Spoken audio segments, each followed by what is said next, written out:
आपकी जो मिस्टेक्स तो मैं नहीं बोलूंगा, जो कमियां हो सकती है तीन तरह की हो सकती हैं, ध्यान सुनना। वो होती है किसी भी बच्चे की टॉपिक वाइज, कौन सी wise? Topic wise, skill wise, and the third one, मैं लॉजिकल बात करता हूं, मैं फिर कह रहा हूं आपको, टॉपिक वाइज, स्किल वाइज और नेचर वाइज।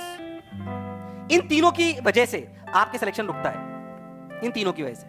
टॉपिक वाइज पता होना चाहिए कि कौन सा टॉपिक पढ़ा दिया गया और फिर भी मेरा वीक है। अरे यस और no, that is a topic wise mistake. You need to understand this. कुछ चैप्टर, अभी तो खैर तुम्हारा थोड़ा ही कोर्स हुआ है, जब 3 महीने 4 महीने निकल जाएंगे, आपको पता होना चाहिए ये वाला टॉपिक मेरा और वीक है, तो मुझे कैसे सुधारना है, ये भी स्किल वाइज।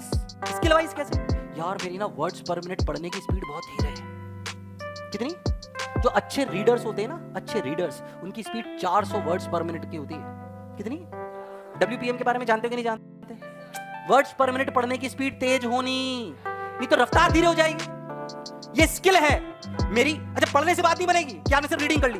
रीड करके उसे कंप्रीहेंड करने की हैबिट, कंप्रीहेंड मतलब समझने की काबिलियत होनी। आपने सवाल पढ़ दिया फटाक से, पर उसे अगर आप कंप्रीहेंड नहीं कर पाए, उसे समझ नहीं पाए, तो इतना तेज पढ़ने का कोई फायदा? और अगर ये धीरे, क्या एग्जाम में नुकसान पहुंचाएगा?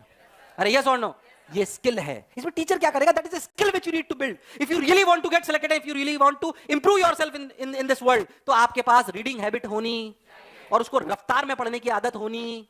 जो जीवन में आगे बढ़ता है, क्या उसको ज्ञान होता है? अब यस और नो, ज्ञान आपको किताबों से मिलेगा। ज्ञान आपको कहां से मिलेगा? किताबों से। फिर जो बोला चमका। अब ये स्किल है, मेरी वर्ड पर मिनट कम है, मैं सवाल कम अटेम्प्ट कर पाता हूं, मेरी कैलकुलेशन मिस्टेक होती है। अरे यस और नो, ये सब स्किल वाइज प्रॉब्लम्स हैं। नेचर वाइज प्रॉब्लम, सोचता ज्यादा हूं, कोई कुछ बोल देता है, इफेक्ट हो जाता है, एग्जाम के पहले एंजाइटी रहती है। अरे यस और नो, कुछ भी जंक खा लेता हूं, जरा सा भी कोई कुछ बोल देता है तो दिमाग खराब हो जाता है। ये सब नेचर वाइज है।